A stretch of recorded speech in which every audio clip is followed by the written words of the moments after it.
Hello students, now we start our lesson number 5। तो बेटा lesson number 5 है आपका, ये कौन सा लेसन है?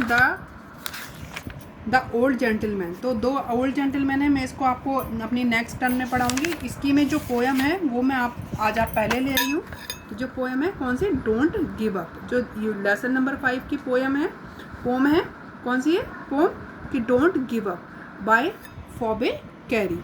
फॉबे कैरी के द्वारा। तो बेटा firstly I explain you that कि what is the meaning of give up. Give up means होता है, क्या होता है? छोड़ना।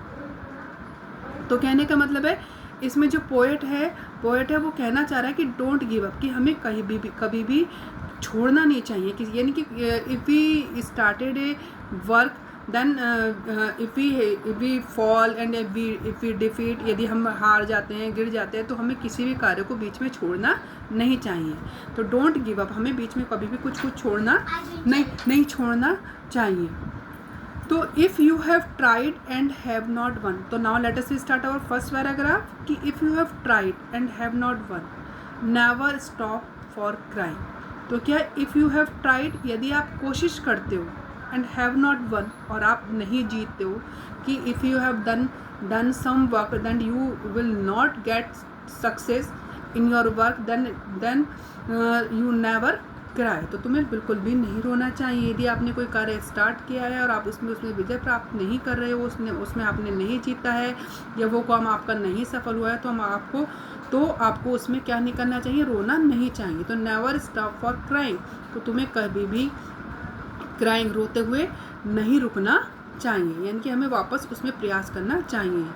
All is that is great and good is done, कि जो भी कुछ अच्छा होता है और जो great and good is done, कि अच्छा ही किया जाता है। तो जस्ट बाय पेशेंट ट्राइंग, तो हमें पेशेंट यानी कि धैर्य रखकर ट्राइंग, कोशिश करते रहना चाहिए। तो हमें क्या करना चाहिए? इस सब की सारी चीज़ों की हमें कोशिश करनी चाहिए, कि हमें कभी भी ये नहीं है कि हम हार रहे हैं तो उसको हमें रोते हुए उसको छोड़ देना चाहिए। तो दैट इज़ ग्रेट, जो कुछ अच्छा होता है, महान होता है, एंड गुड इज़ डन, और वो अच्छा ही किया जाता है, यानी कि इनकी हम यदि मेहनत करेंगे तो सब कुछ अच्छा ही होगा। तो अब यहाँ पे जो पोएट है वो बहुत से एग्जाम्पल्स देता है कि जैसे कैसे एक बर्ड्स फ्लाई करती है, फिर वो गिरती है, तो उसके विषय में बताया गया है कि दो young birds in flying fall still their wings grow stronger. कि दो, यद्यपि जो यंग बर्ड्स होते हैं, जो छोटे पक्षी जो होते हैं, उनके जो पर होते हैं, क्या होते हैं? बहुत कमज़ोर होते हैं ना इन फ्लाइंग। जब वो उड़ते हैं तो फॉल वो गिर जाते हैं, है ना।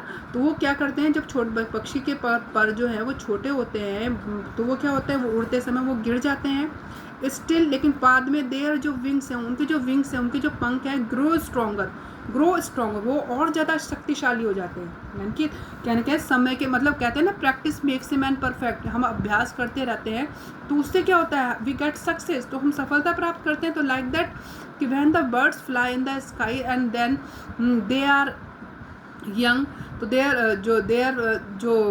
देयर उनके जो पंख होते हैं, तो वो क्या होते हैं? वो कमज़ोर होते हैं, लेकिन धीरे धीरे समय के साथ में वो क्या हो जाते हैं? वो स्ट्रॉन्ग होते जाते हैं।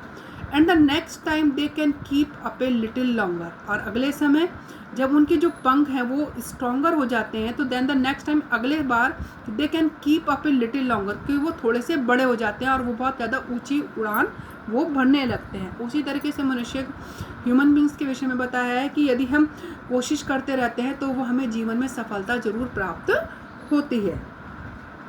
अब देखिए, इसमें बताया है कि though the sturdy oak has known. अब थर्ड पैराग्राफ है कि though the sturdy oak has known, यद्यपि जो स्टर्डी, यानी कि जो स्टर्डी, जो ये क्या इसमें आप ये देखो, स्टर्डी का मतलब भी बताया गया है इसमें, कि जो मोटे और जो ओक के पेड़ होते हैं, कि जो ओक का पेड़ होता है, हैज़ नोन, वो जाना जाता है कि बहुत मजबूत माना जाता है ना, ओक की लकड़ी भी उसका, वो भी बहुत मजबूत माना जाता है। तो many a blast that bored her, कि मैनी ए ब्लास्ट यानी कि जो स्ट्रॉन्ग हवाएं होती हैं। ब्लास्ट का मतलब, यहाँ पे देखो कोई ब्लास्ट तो नहीं हो रहा, यानी कहने का मतलब है, अब देखो लिखना कि such a strong wind that it bent her. तो क्या है, जो ओक के पेड़ को जो है ना, शक्तिशाली जो हवाएं हैं वो क्या करती हैं? उसको झुका देती हैं, है ना, उसको झुका देती है। लेकिन फिर भी she has Ryzen again and grown, तो वो, लेकिन फिर वो दोबारा, यहाँ पर देखो शी और ये हर है, किसके लिए आ रहा है? ओक के पेड़ के लिए। तो शी हैज़ राइजन अगेन, वो दोबारा उठते हैं, एंड ग्रोन और दोबारा बढ़ता है। लॉफ्टियर एंड प्राउडर, और लॉफ्टियर यानी कि बहुत ज़्यादा ऊंचा हो जाता है, एंड प्राउडर बहुत ज़्यादा गर्व से युक्त हो जाता है। कहने का मतलब है कि जीवन में जो बाधाएं आती हैं, जीवन में जो समस्याएं आती हैं, वो हर किसी के जीवन में आती हैं, लेकिन उसको अब जैसे like that oak tree we can face the problems of our life and we get success in our life. Okay, अब देखिए, if be easy work you beat, easy work यानी कि if you easy work you beat, यदि you can get success easily in your life, कहने का मतलब है if you can get success easily in your life, then what is the meaning of is that. तो क्या है, if you कि by easy work you get, तो क्या है, आप यदि सफलता प्राप्त कर लेते हो, यदि आप आसानी से सफलता प्राप्त कर लेते हो, who the more will prize you, तो तो इसकी तुम वैल्यू कैसे पहचानोगे, हु द कौन है जो इसकी वैल्यू को पहचानेगा, यानी कि कौन तुम्हें उसको प्राइज देगा, कौन उसका प्राइस, यहाँ पर क्या मतलब आ रहा है, वैल्यू, यानी कि इसकी वैल्यू को कौन पहचानेगा।